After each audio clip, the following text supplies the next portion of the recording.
With the development of sports as a business, the interaction between two different rationales, that of athletic performance and that of profit, has become increasingly complex, leading us to raise the question of the power of sports. One of major issues connected with professional sport is the use of performance-enhancing drugs, doping. Athletes today use various drugs to enhance their performance. There is a long list of prohibited drugs and methods being used, such as different stimulants, narcotics, anabolic agents, diuretics, human growth and other hormones, local anesthetics, beta blockers, blood doping, etc. Besides the fact of creating unequal competition, they present high health risks for the athletes, including death risks and extreme physical and psychological drug dependency. The drugs are extremely effective as well as difficult or impossible to detect, so the payoffs for success are high, and as more athletes use them, a clean athlete may become so non-competitive that he or she risks being cut from the team. Hello and welcome to Healthy Lifestyle. Joining us today is Ljubodrag Simonovic, a former athlete and also a philosopher and author. Today's topic is sport, professional sport from behind the scenes, and not the usual glamorous front that we are used to seeing in the media. Mr. Simonovic, welcome to our show. Thank you very much, because you called me to say something about the dark side of professional sport. You were a professional basketball player who, at the peak of his career, decided to quit, largely due to the fact that a heavy drug abuse goes on in the sports arena. But we will come to that later. First, let me ask you, what does it take to be a professional athlete? First, we won the first place in the world 1970 in Ljubljana.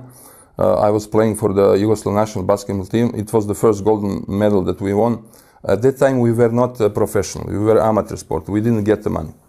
I started to get the money when I started to play for Red Star after, and when I played in Germany. It was the way that I earned the money because I was working on my doctor degree, and it was no other way to get the money, so I was paying myself, so to say, playing basketball.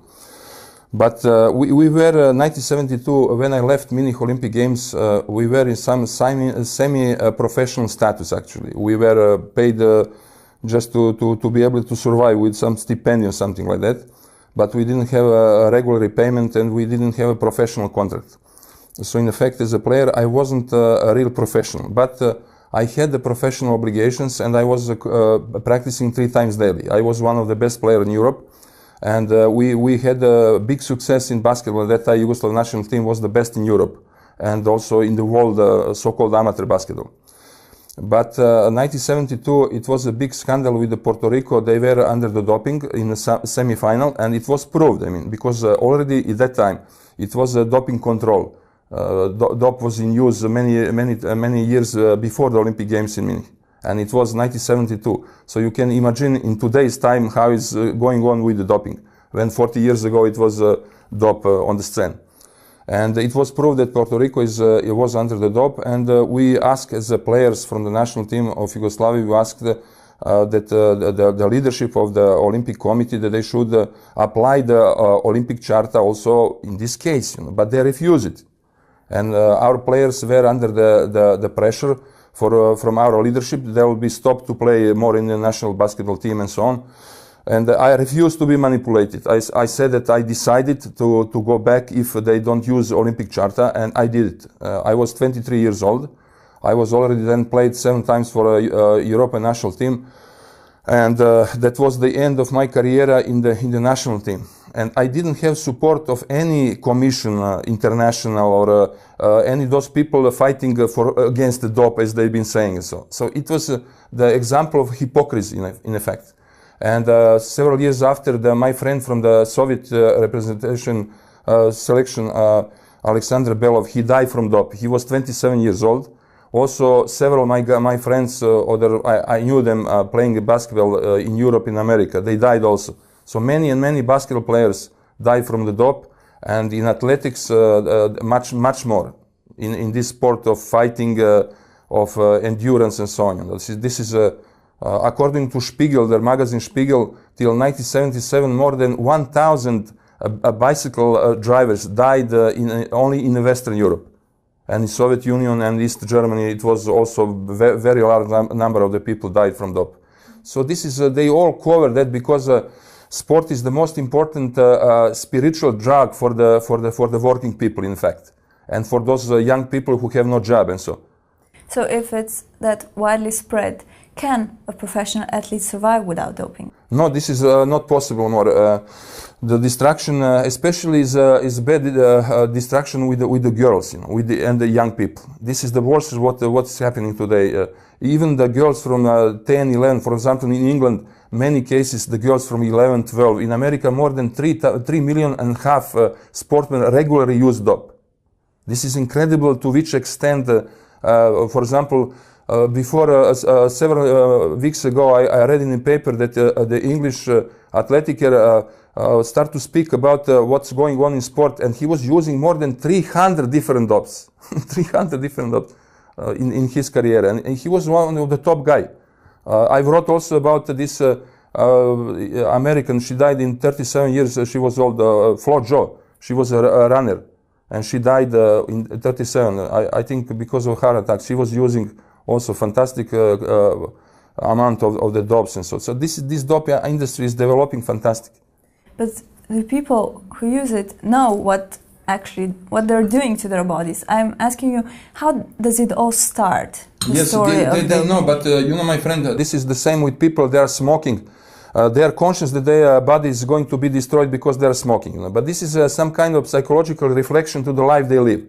And in sport it's much worse because this is not the only way for the poor people to get a chance for affirmation, social affirmation. This is also the only chance to survive, you know. Because 99% of the top sporters are from the ghettos, from the black ghettos, of the ghettos from the poor, from Africa or from my country and other countries. And this is the worst. This is the social stratification is actually behind the scene of the professional sport. You speak about psychological doping. Yeah, I speak. This is very good that you said psychological doping, because this psychological doping is the basis for the doping of the body. First, you have to be fanatic, you know, just to live from sport and believe that this is the only chance that you can do something in society. And this is unfortunately reality in many countries. So I'm saying that the coaches, they don't go to find the perspective guys where the rich people live. They go where the poor people live. Because these young people, they offer their life and completely life. You know, they are ready to die to get the money and to help to their families. I met a lot of young people from America, especially black guys. You know, they were ready to die to give a chance to their family, you know, to their brothers and sisters to go to school and so on. So it's they don't want to write about it because sport must have always a humanistic picture. You know, this is one of the biggest humanistic myth made in 20th century. The sport guy, you know, and also he's representing the highest value of capitalist society. You know, to kill, to win, and so on. Only in sport you have right to kill. Why nobody wants to write about that? Only in sport you have right to make the injuries, heavy injuries, for example, to destroy the children. No chance to stop that. In Western America, they speak about humanism. Why they don't regulate with the laws, you know, that you cannot misuse kids, for example, in Germany? Why they don't stop? I was in Germany for years. No chance, you know. The Greens started in West Germany this question in the Bundestag. They refused to talk about that, you know. Yes, I wanted to ask you, because training for professional athletes usually starts at very early age, and they're submitted to heavy training 3 times a day or more, teenagers or even kids. Are the parents aware of what's going on? You know, the parents, a lot of those people, they have parents not at all. You know, in America, 25% of the kids, they don't have parents. So how you can call parents to be responsible for them? Second, a lot of those parents are very poor people when they have parents, and they see the chance for their children, you know, that they earn some money, you know, to be on their own, you know. And also, the question of dope. You don't use immediately when you are young big amounts of dope. This is a tablets, first just a little amount and more, like for a drug with marijuana and after cocaine, and so I don't use it, I don't know, but there is a process. And one day when you are grow up for some 16, 17, 18 years, you have no chance more. You didn't finish school, you didn't finish any kind of the job that you can live from that. And the only chance for you to make some kind of affirmation and to make sure existence, sure, if you make contract, this is a sport. But people who are who are training these people and actually providing them these drugs, do they even know what substances? They know exactly, they know. This is an industry. And this is not, my friend, just some kind of coaches and so on. This is a state regulated. For the Italian Olympic Committee, American, German, and so on. They are doing by state. You are obligated as a professional guy who wants to go to the Olympic Games. You are obligated by contract that you are going to use dope. This is incredible to which extent this manipulation is going. And they don't want to write to them because these journalists, they're a part of this mafia leading a sport, And the most important for every country is to have winners because of the policy. And also big firms, the capitalist firms, they are behind. They have fantastic money invested, Adidas, Coca-Cola, and so on and so on. And actually, if you invest the money, you want to see the results. This is advertising program. They are just running advertising dolls. And there is no mercy, You are investing this economical fight to survive in the world is bigger every day.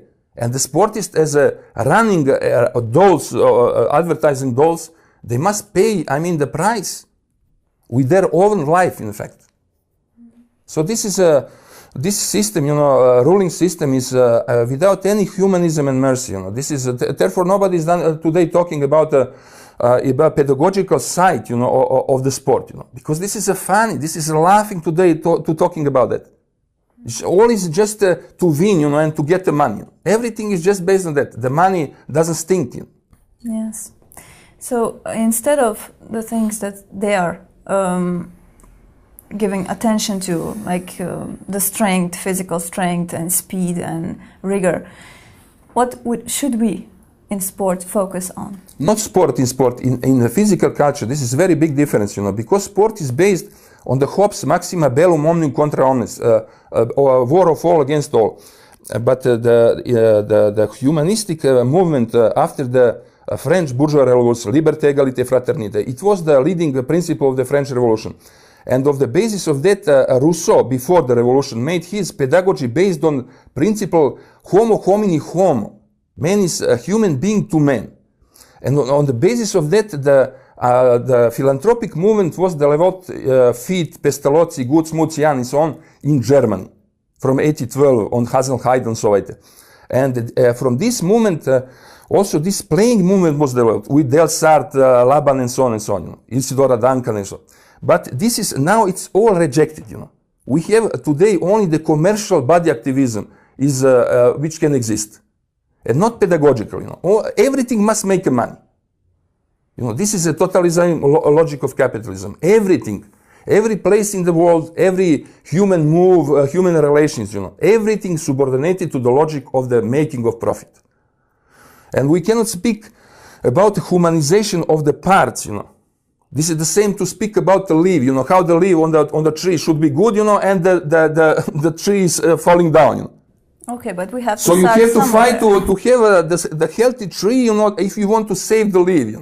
So this is exactly, you cannot make a pedagogy like an island of happiness, like Fink, for example, and other people, they wanted to do that. Huizinga, so, to making islands of happiness. This is illusion, You cannot make in a world of unhappiness parts where you can be happy. Because you are an unhappy man. So you have to create a happy society. Society of the happy people. So I'm against that to make partial things, that to make impression that we can make in our activism, now try to make better in some fields, But this is impossible. Okay, so your way is of pointing out what is wrong with today's society, but what's your way of telling us where to go from here? How to From make here things... is just a political fight. Always the answer is always very simple. just a political fight for the new society, because this is not only fight for the freedom, you know. This is a fight to survive. Because capitalism today is destroying the nature and the human body in sport. This is a direct nature for man, in fact. And the relation of the capital to the human body in sport. This is a picture of the relation of the capital to the nature, which is our unorganic body, in effect. So this is very good analogous that we can make between the nature and the human body. You know, this is therefore the critical sport is fantastic today. Is very rich. I mean, rich possibilities offer, because we can make the nature of the capitalist society in sport very good, to see that this is not only dehumanization, it's also the denaturalization of man. Denaturalization, you know, to make robots. This is the highest instrumentalization of a human being, to make from man a contemporary Frankensteins. You see, and this is a tendency. For example, nanotechnology and so on. First will be applied in sport. First will be applied in sport. Mm-hmm. So, from all you've mentioned and what we discussed earlier about physical strength and rigorous body being important in sports, does that put a lot more pressure even on women who are... But they are divorced. This manipulation of divorce is much worse than with the men. Because this virilization, you know, they are killing the identity of woman as a woman, transformed in a man's body, and man's body transformed in a robot. So this is double transformation, so to say, when the woman is in the question. And with this destruction of a woman's body, you still can move the records, you know, still in a women's sport. Because in men's sport, this is practically the limits. For example, maybe 1 second in the running on the 100 meter you can achieve more, and so. And after the masses will break. It's impossible. I mean, this logic is actually the logic of destroying a man, and also nature. So we have to make the logic of the development of man as a playing being, the aesthetical, cultural elements, you know. And this is especially when the kids, when we speak about the kids. A complete new culture of the movement must be, the understanding of the body and so on. So this is for what we have to fight. Also, you know, to change the understanding of the human being, you know, and not to have the productivistic body, you know, Leistung philosophy, just to make faster, stronger, and so on. You know. But this is a distraction. Also, when we have the nature in our view, we must speak. We must have a rational relation to the nature, you know, not to destroy the nature. Not to exploit, to live together with nature and try to humanize the environment in which we live. And not to destroy everything and to make a man, you know, to make a towns, you know. This is a ghettos for the human beings. Like zoo for animals, you know. This is the same. This is the zoo, or this town in which we live. This is the zoo for human beings. This is not a human place. This is artificial, technical place. Okay. We talked about a lot, but we're coming close to the ending of this first show, so let us be practical. What would you advise to youngsters who dream of becoming professional athletes? I know that my words, they will not touch them, you know. Those who are already orientated in this way, you know, they are already fanatical, you know. They believe that they will earn big money, you know. They can see every day on the television, they speak only about the guys who earn big money, you know. So this is the way how to make fanatical from them and their parents, you know. So they will not listen to me. And those people who are humanistic orientated, maybe my words will help them to create a better position, you know, to understand the world, that we cannot fight partially against one and another thing, you know, that we have to have a broader view about society and to think on the same way about the future, you know. So the future society is possible if you are fighting for this society. So this is my message. Okay, thank you very much for joining us and sharing this message with us. Thank you for watching, and join us again next time when we will be discussing sport as recreation.